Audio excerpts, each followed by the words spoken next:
তো নমস্কার বন্ধুরা, আরও একটা নতুন ভিডিও অর্থাৎ নতুন চাকরির বিজ্ঞাপনের ভিডিও নিয়ে উপস্থিত। তো সকলেই জানো কিন্তু পঞ্চায়েতের একটা নতুন রিক্রুটমেন্ট বেরিয়েছে। তো সেই রিক্রুটমেন্টের ফর্ম ফিল আপ বা রেজিস্ট্রেশন কীভাবে করবেন তার সমস্ত তথ্যটা কিন্তু আমার এই ভিডিওতে পাবেন। তাই যারা চ্যানেলে নতুন আছো অবশ্যই চ্যানেলটা সাবস্ক্রাইব করে রাখো, কারণ এরপরে যে ভিডিওটা আসবে সেটা হচ্ছে রিক্রুটমেন্টের ভ্যাকেন্সি অনুযায়ী। তো আজকে আমরা দেখব তার যে রিক্রুটমেন্ট হবে সেই রিক্রুটমেন্টের জন্য একটা রেজিস্ট্রেশন পোর্টাল ওনারা দিয়েছেন। সেই রেজিস্ট্রেশন পোর্টালটা এখন আপাতত শুধুমাত্র রেজিস্ট্রেশনটা করা যাবে। তো রেজিস্ট্রেশনটা করার জন্য এই পোর্টালটা দেখতে পাচ্ছ। ভবিষ্যতে বা আগামী দিনে যখন ভ্যাকেন্সি ঘোষণা হবে তখন কিন্তু শূন্যপদ অনুযায়ী প্রক্রিয়া শুরু হবে আবেদনের। এখন তার জন্য কিন্তু নিয়মিত এই পোর্টালটা নজরে রাখতে হবে কখন কি রিক্রুটমেন্ট বেরোচ্ছে। তো এই রিক্রুটমেন্টের পোর্টালের যে লিঙ্ক সেটা ডেসক্রিপশন বক্সে পেয়ে যাবে। তো দেখা যাক রেজিস্ট্রেশনটা কীভাবে করতে হবে। তো এখান থেকে আমরা স্কিপ টু হোম করে দিয়ে এই যে রেজিস্টার নাও বলে যে অপশানটা আছে এখানে দেখা যাচ্ছে রেজিস্ট্রেশন নাও। তো রেজিস্টার নাওটা ক্লিক করতে হবে।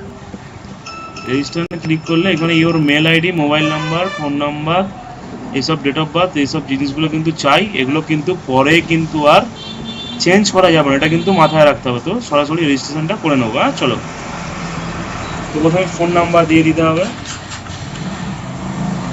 মেল আইডি দিয়ে দিতে হবে,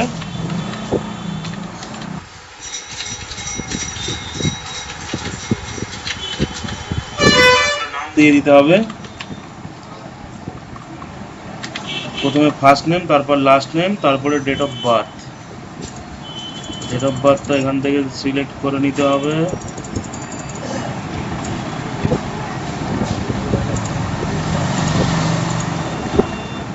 ডেট অফ বার্থটা সিলেক্ট করে নিয়ে তারপর জেন্ডার, এখানে একটা পাসওয়ার্ড নিজের মতো করে তৈরি করে নিতে হবে। এই পাসওয়ার্ডটা কিন্তু পরে কাজে লাগবে। এই সেই রেজিস্ট্রেশন প্রক্রিয়া চলছে। এখানে ক্যাপচার কোডটা কিন্তু দিতে হবে। ক্যাপচার কোডটা এখানে একটু ভালো করে দেখে নিয়ে দিয়ে দিতে হবে। আর এখানে একবার সবটা ভালো করে মিলিয়ে দেখে নেওয়ার পরেই এখানে সেন্ড বলে যে ওটিপি অপশনটা আছে, এই যে সেন্ড ওটিপিটা ক্লিক করতে হবে। Form is not valid. কেন নট ভ্যালিড? আচ্ছা, ক্যাপচার কোডটা ভুল হয়েছে, YSHAE8 একটু চেঞ্জ করে দেওয়া যাক। তাহলে 4 আসছে, N আসছে, 4 আসছে, F আসছে, ছোটো হাতের I আর N। তাহলে এরপর সেন্ড ওটিপিতে ক্লিক করি। এবার কিন্তু নিয়ে নিয়েছে দেখা যাচ্ছে। তো এখানে কিন্তু যে ফোন নাম্বারটা দেওয়া হয়েছে সেই ফোন নাম্বারের এখানে কিন্তু ওটিপিটা দিতে হবে। তো ওটিপিটা চলে এসেছে, ওটিপিটা দিয়ে দেবো। দিয়ে কিন্তু ভেরিফাই অ্যান্ড রেজিস্টার বলে অপশনটা ক্লিক করতে হবে। তো এখানে দেখাচ্ছে রেজিস্টার হয়ে গেছে। তো এখানে এবার ফোন নাম্বারটা দিয়ে একবার লগ ইন করে দেখে নিতে হবে।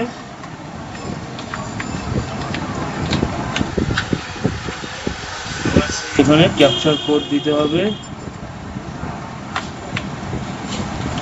দিয়ে লগ ইনে ক্লিক করার পরে কিন্তু এখানে এই যে আপাতত রিক্রুটমেন্ট কিছু নেই। এরপর এখানে এডিট অপশান, এডিট প্রোফাইলে গিয়ে ক্লিক করলে কিন্তু ডকুমেন্টসগুলো আপলোড করার জন্য একটি, তো এরপর এখানে যদি এডিট প্রোফাইল করা হয় তারপরে কিন্তু একটি পেজ ওপেন হবে প্রোফাইল বলে। এই প্রোফাইলে কিন্তু ছবি এবং সিগনেচার দুটো জিনিস আপলোড করার পরে কিন্তু নিচেতে অনেক কিছু জিনিস চেয়েছে, সেগুলো কিন্তু এখানে ডিটেলসগুলো আপডেট করতে হবে। যেমন অ্যাড্রেস, বাবার নাম, মায়ের নাম, ব্লাড গ্রুপ, কোয়ালিফিকেশান, মাধ্যমিকের ডিটেলস, এইচএসের ডিটেলস, গ্র্যাজুয়েশনের ডিটেলস, যতটা তুমি দিতে চাইতো সব ডিটেলসটা কিন্তু এখানে ফিল আপ করতে হবে। এখানে পার্সেন্টেজ এবং নাম্বার কতটা পেয়েছো সেগুলো কিন্তু এখানে এন্ট্রি করতে হবে। তো এন্ট্রি করার পরে অ্যাডিশনাল ইনফরমেশান যেটা আছে ওখানে গিয়ে শুধুমাত্র ল্যাঙ্গুয়েজ অপশানে ওখানে শুধু ইয়েস করতে হবে। Bangla read write speak, Hindi read write speak. এবার তুমি যদি হিন্দি জানো সেগুলো দেবে। দেওয়ার পরে আপলোড বলে যে ডকুমেন্টস অপশান আছে ওখানে কিন্তু ক্লিক করলে সমস্ত ডকুমেন্টসগুলো, আচ্ছা ভোটার আইডি কার্ড, মাধ্যমিকের অ্যাডমিট, এগুলো আর সমস্ত ডকুমেন্টসগুলো আপলোড করে দেওয়ার পরেই কিন্তু রেজিস্ট্রেশনটা কমপ্লিট হবে, পরেও করা যাবে। তো ভিডিওটা এখানেই শেষ। তো কেমন লাগলো অবশ্যই জানাবে, আর চ্যানেলটা সাবস্ক্রাইব করে রাখবে বিস্তারিত জানার জন্য।